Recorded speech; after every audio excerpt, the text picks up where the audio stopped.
Hey there guys, my name is Robin and you're watching Red Steel Live with another episode of Satisfactory. In between the last episode and this episode, and before we get into this episode, I've been doing a lot of slug and hard drive hunting.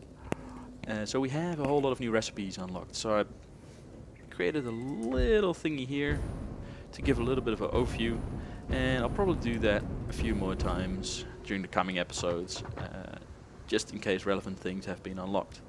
This episode, we're going to be working mostly on that floor to set up a new modular frame production area, and to do that efficiently. Meaning we might have to refactor some of the smelting, some of the iron sheet creation, and I have no idea what's on that floor, I can't remember. Yeah, so there are some things unlocked that are relevant to what we're going to be doing today, and that is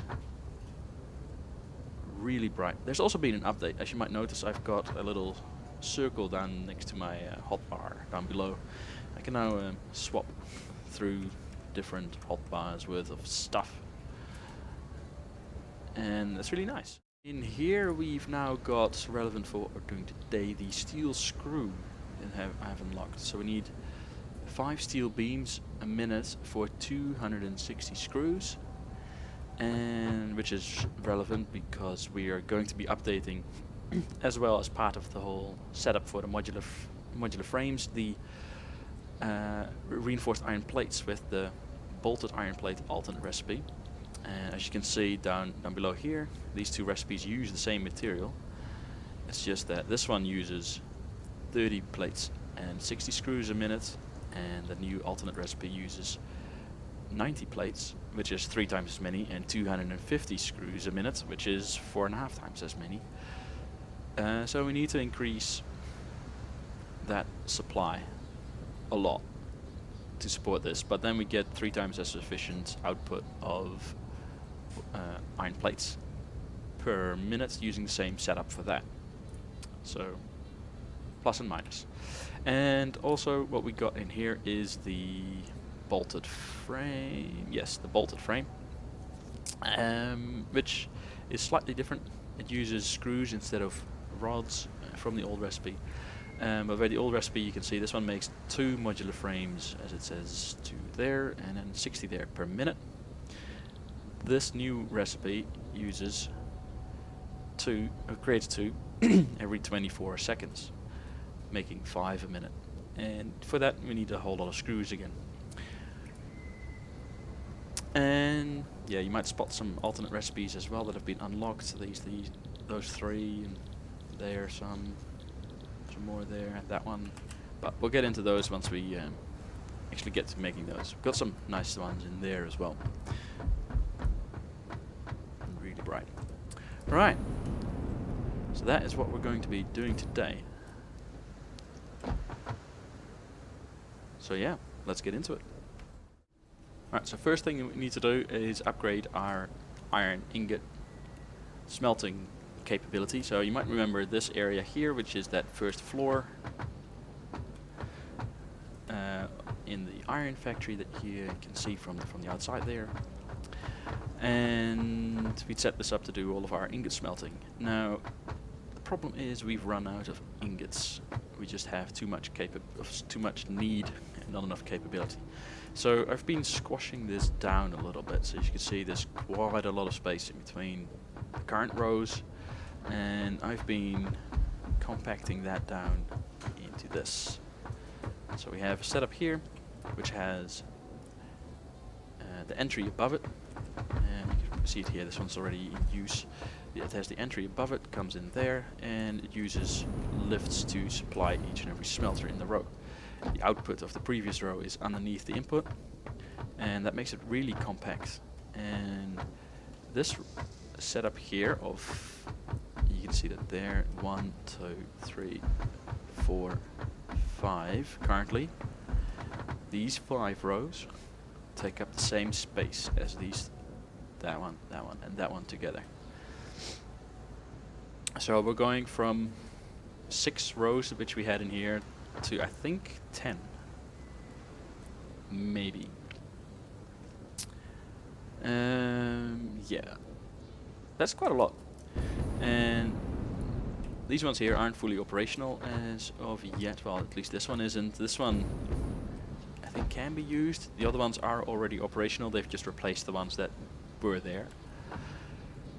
And yeah, I'm gonna quickly finish that off and show you the results by having a little fly around the factory. See you in a bit.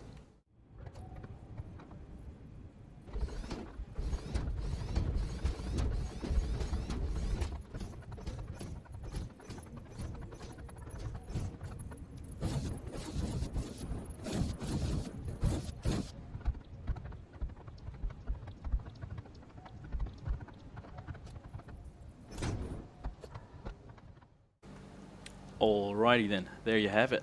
A whole lot of additional capacity of iron ingots. And we still have some space left over, because I couldn't be bothered putting them in right now. So, as you can see, we used to have... There we go. We used to have 6 rows in here of smelters, and now we are filling up 3 wall segments of 3 belts, so that's 9, and we still have 2 rows left and then a little bit over there, and we might be able to extend it out further back even more, but that, you know, encroaches with this massive mountain. So yeah, there is that. I was thinking that maybe we could put another smelter section right next to here, because once we go up to MK3 miners and MK5 belts, even these 11 rows won't be enough for just 4 pure iron nodes that we have. So there is that to consider for the future, but for now, let's we can do this. I should remember to do that. No, I haven't actually created a wall segment thingy yet. Can we do that? No, that one doesn't work. So, for now, let's close that up. Misclicks and all. And leave this place. So, down the far end, yeah, I still need to do that. And I'll do that in a minute. I just wanted to show you the end result. Because... let's walk a little bit faster. Because one thing is that, of course, we already have this set up here. You know, we have this, these belt outputs already being used. We have that going across the way to the iron rod smelter with a constructor floor there. Constructor floor? Yeah, that's the word. And we have those over there. Actually, that one going up being used for the construction of iron sheets. That one is still unused. But yeah, this wall is full, so the last 3 are coming out the side here, and we'll have to figure out a proper use for them. That one was inverted. And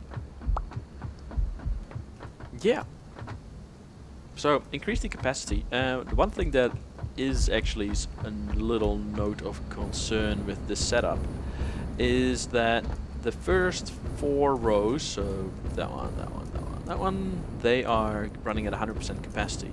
But if they are actually being used at 100% capacity, which they are pretty much not, because all the bins are full up everywhere, so they're not. But then we don't have enough capacity for these 5 new rows here, and that is due to the simple fact that if you take one of these belts, they can handle 480 ore a minute, or any units really, 480 units a minute.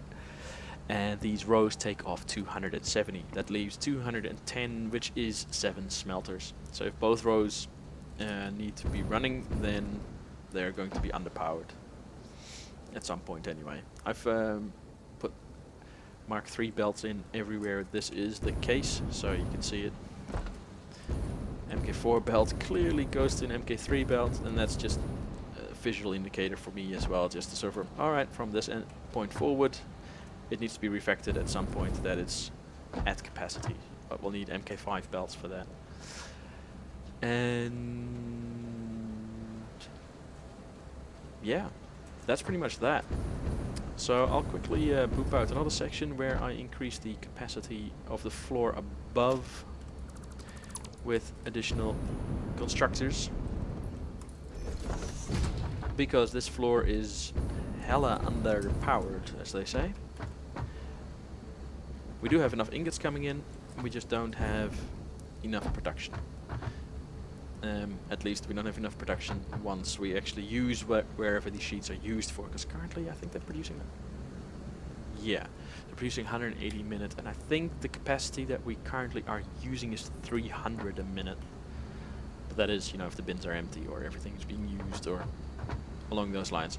So I want to add in at least 1 and if possible 2 rows of this, and yeah, see you in a bit and tell you how it goes.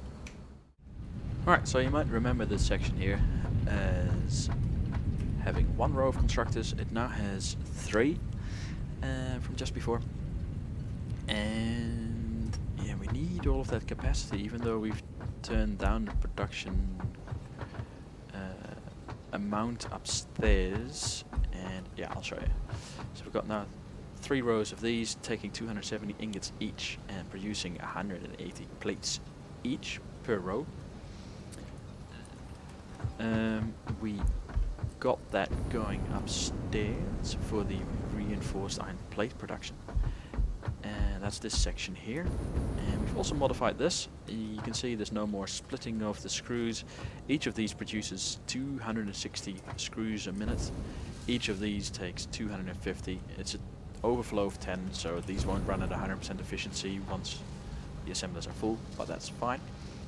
But for the plates, we've got everything coming in on just this one 480 line, as each of these assemblers takes 90 per minute, meaning this one row handles 450 iron plates per minute and produces 75 reinforced iron plates per minute. And that means that with the 3 rows of constructors, each producing 180, we're producing 480. Am I saying that right? No, 540 plates per minute, so we're going to overflow for 120. Yeah, but we don't have enough with that to power that row as well. So I've turned off that row for now. In the future, we'll add more to it. For now, 75 per minute, just as one row produces the amount of 3 rows of this. So this is way more efficient than it used to be. And yeah, then now there only rests us one thing to do, and that is to hook up all of that to this. As you can see, these take 7.5 reinforced iron plates per minute and 140 screws per minute. And to that end, with the amount of screws required and the fact that we require steel beams, I've also added in a new bridge. And it is huge and massive, and all the way down here. Alright, so this one. And as you can see, it goes all the way into the distance, and it's going to be our new main hubby thingy of things to transport. And it's going to replace this messy setup. It also might improve the frame rate a little bit, as we don't have everything moving through the sun, creating shadows. And yeah, so there's that. So just to hook up that last bit and use this here that goes up, I might have to split that off over there just to create another section that goes up for the top floor. I was wondering if we could maybe create another lift here, like a lift pillar elevator section, as we have. Oh, you can't see it from here, too far. Let's quickly go that way a little bit.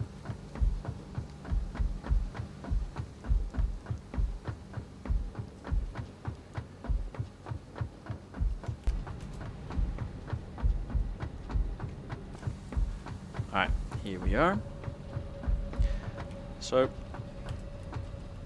all the way here, at the steel plant at the back, I have created the first of probably a few or many of these little elevator shafts with a staircase next to it, just for ease. And I was going to go and transport everything that we are producing down here through here immediately, but then I thought, yeah, better not, just to see how things turn out and how we can route things all the way back there. And actually, I'm thinking this is a good idea to do. Yeah, so we can do this. Travel with more speed.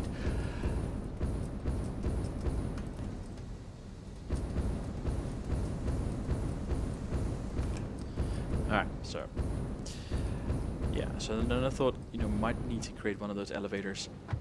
As you can see, this one going vertically there behind the little space shuttle thingy. We might need to create something similar for over here, alongside this transport spine. Spine, that's not even a bad term even for that. Can we get up here, please? Yes. Yep. So we create another spine over here, next to the hub instead of in front. Then we might be able to repeat this pattern quite a bit more, and that might be convenient. This is getting busy.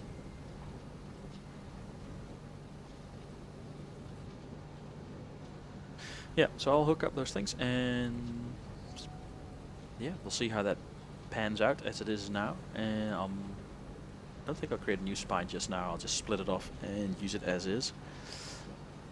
And we'll see how that goes and if it performs a little bit. Alright, so this should be it. Just added in a splitter there and connected up a lift.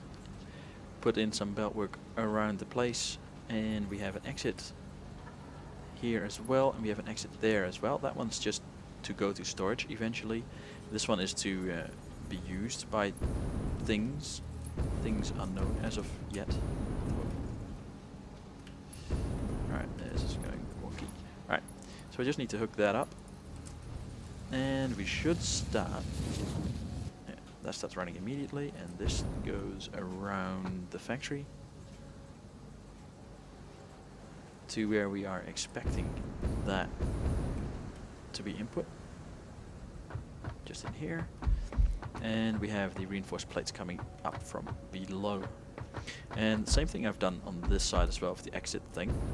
Got plates going out there, and we've got, well, that's the reinforced plates, and this left one is just iron plates.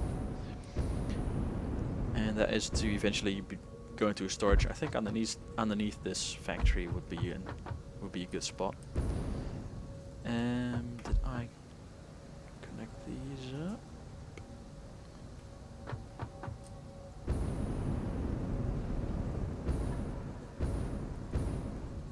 I had assumed. Oh, right. We would have started production by now, but yeah, that's important as well. Yep, there we go. We should start seeing. Yep, those are going down. Yep, those are starting. And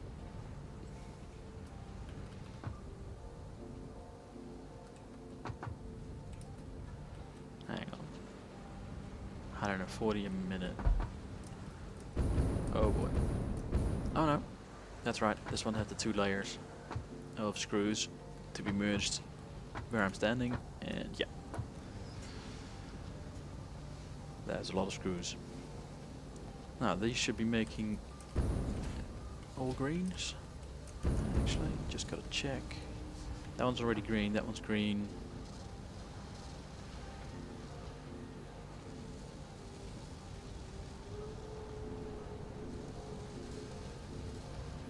Right, they've all turned green. Good. And they should be producing the first ones any second. There we go. They just go up, and yeah, so for the splitting off thing, I've just got that splitting off just over the side there, and it's reasonably inefficient to do it that way. But then again, as soon as the bin all the way down below is full, then it runs at 100% again, so it's not really that much of an issue. It's just anytime you take out something manually, then you get a slight hiccup in the production speed. And yeah, this will need to fix at some point, but for now I think I'll leave it.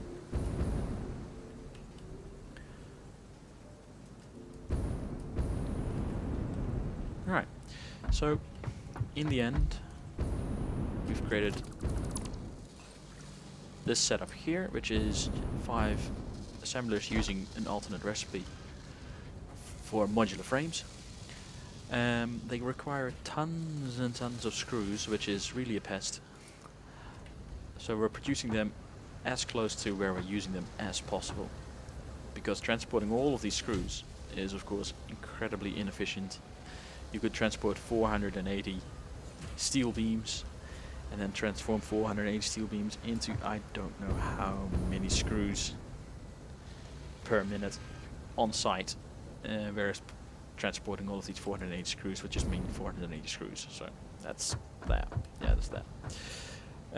We've increased the production of reinforced iron plates down below here by 1/3 by using the alternate recipe for those and turning off the that production line there.